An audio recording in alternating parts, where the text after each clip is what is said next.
Welcome back, everybody. It's Mrs. Hofferberth. Let's talk about how we calculate how much heat is transferred during a chemical or a physical process. If you recall, heat is the transfer of thermal energy. And as such, we're going to start talking about a number for it. And in order to use this in an equation, it'd be convenient to have a symbol. Well, the symbol for heat is a lowercase q.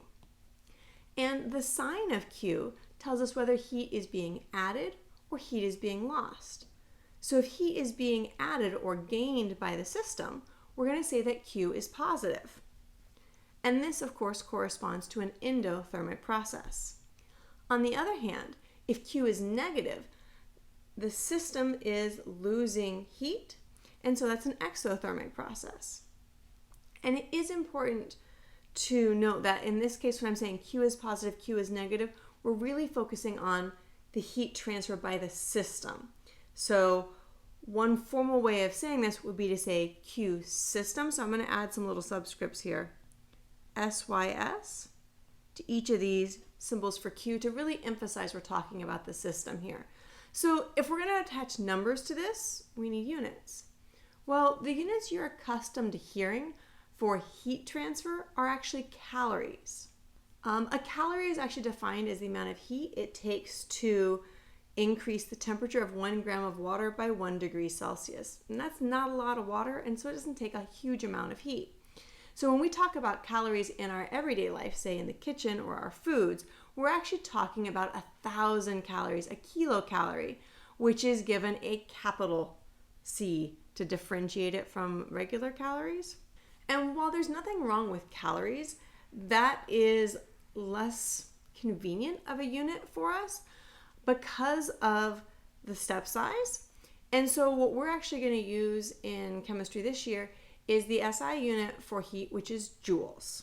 A joule is given the symbol capital J, and a joule is related to a calorie in that 1 calorie is actually 4.18 joules. And so just as we convert between on any other unit that we use, we can convert between joules and calories. The last of the units that you're going to see and need to be familiar with are kilojoules, which is 1,000 joules. With this set of units, we are going to be talking about how much heat is being transferred. And again, it doesn't matter which set of units you choose to use. Just make sure that in any problem, all your units are matching throughout that problem. Okay, so let's talk about when energy is being transferred. So as we saw when we were talking qualitatively, energy can be transferred both for phase change and for temperature change. We saw these energy changes being manifested in our heating and cooling curves. If you recall, as we added heat, we ended up with a curve that looked like this, where you've got areas of temperature change and areas of plateau, but during that entire time, we had heat being added. So energy can be transferred when we have phase changes, that flat region, and in those instances, the heat that we were adding was going to separating the particles and changing their potential energy. We also had heat being transferred as we were changing the temperature. And in these instances, our energy was going to speeding up those particles, or if it were cooling, it would be slowing them down. But your energy was going to changing the relative motion of those particles, and so we were changing the kinetic energy of the system. So energy is transferred in both of these situations, with phase change and with temperature change. Remember, if you're increasing either the potential energy or the phase energy or the kinetic energy of the system, then you have an endothermic process. You have to put energy in if you're increasing the system's energy. On the other hand, if what you're doing is slowing down those particles or getting those particles closer together, those are exothermic processes. We are actually decreasing the energy of the system, and in those cases, Q is going to be negative. So as we carry out our calculations for Q, it's going to be really important that you think about, should Q be positive, should Q be negative, and use logic to help make sure that you're getting the right answers. In order for us to calculate a value for Q, we need to understand how our heat transfer relates to the material at hand. And so we're going to come up with a series of equations that we're going to be using.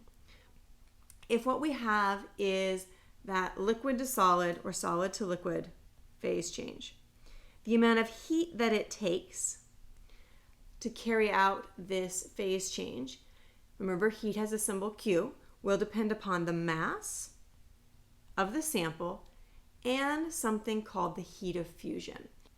The heat of fusion is a quantity that is specific to a particular material. So water has one value, ethanol would have a separate value, benzene would have another value, but it depends on what it is. And it tells you how much energy it takes to overcome that interaction if you're trying to separate the particles, and how much energy you get when you allow those particles to come closer together on an how much energy per gram basis. And so your heat of fusion has units of joules per gram.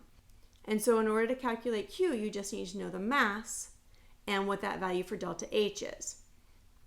It is important to note that this equation really just gives you an absolute value, how much heat change happened, gained or lost. You have to think about whether this is going to be positive or whether this is going to be negative, depending on what's going on. So you are going to get a positive value if you're taking a solid and you're turning it into a liquid because you're separating those particles. And you're going to get a negative value when you're taking a liquid and you're turning it into a solid.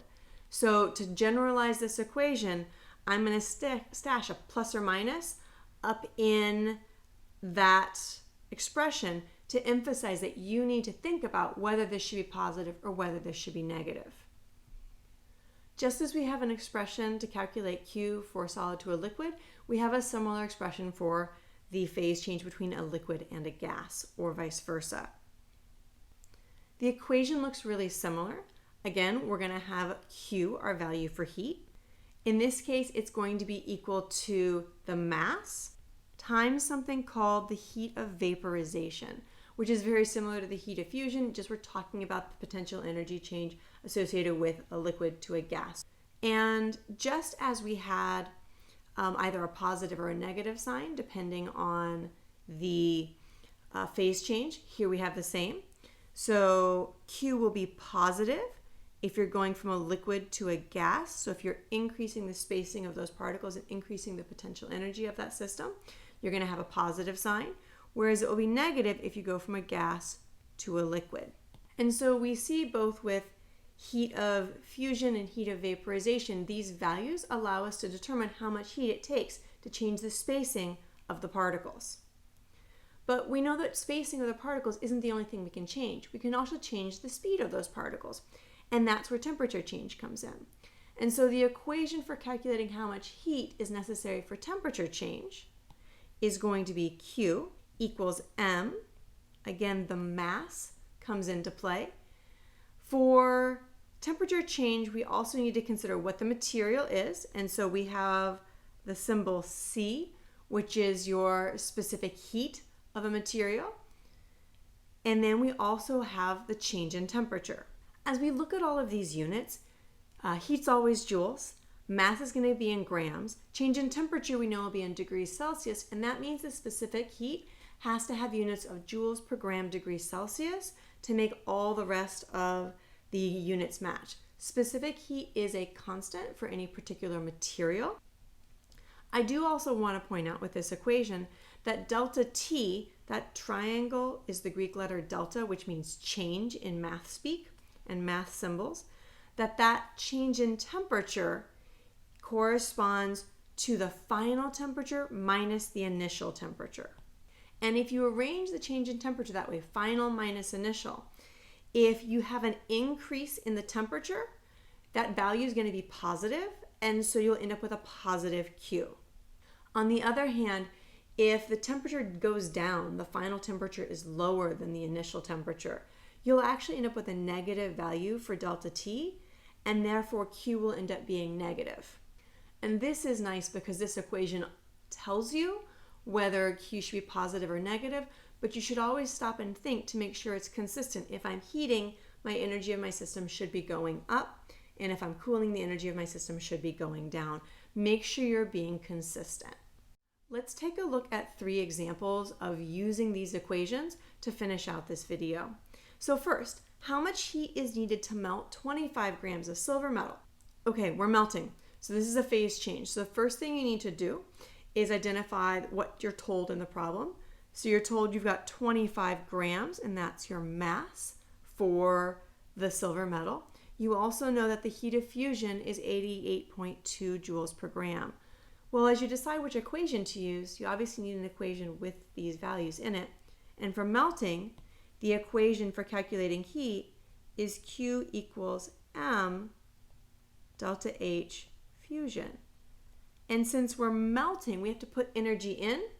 This is going to be a positive value. Once you have the equation, all you need to do is plug your numbers in.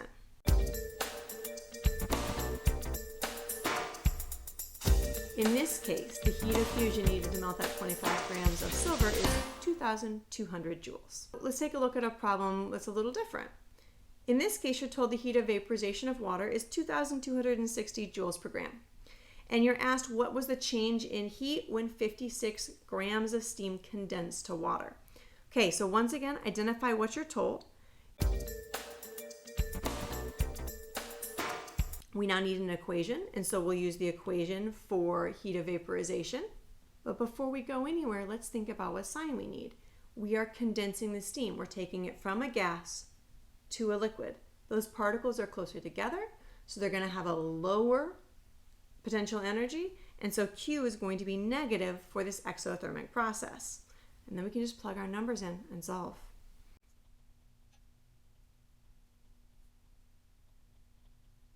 The amount of heat necessary is 1.27 times 10 to the 5th joules.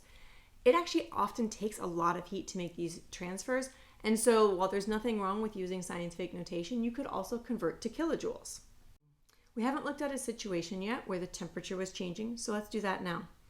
Let's figure out how much heat is transferred when we've got 250 grams of water cooling from 100 degrees Celsius to 25 degrees Celsius. And the specific heat for water is 4.18 joules per gram degree Celsius. So as you look at this problem, again, start by figuring out what the numbers are.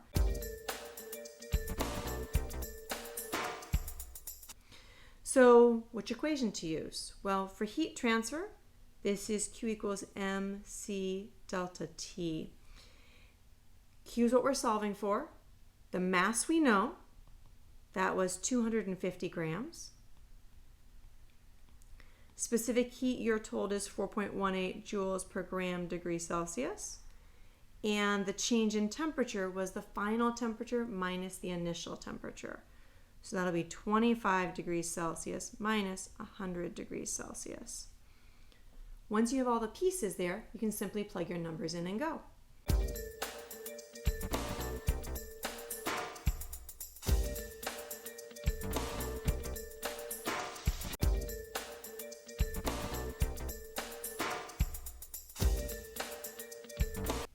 So at this point, once we plug all the numbers in, you'll notice that your significant figures are actually determined by the change in temperature, and that's pretty common.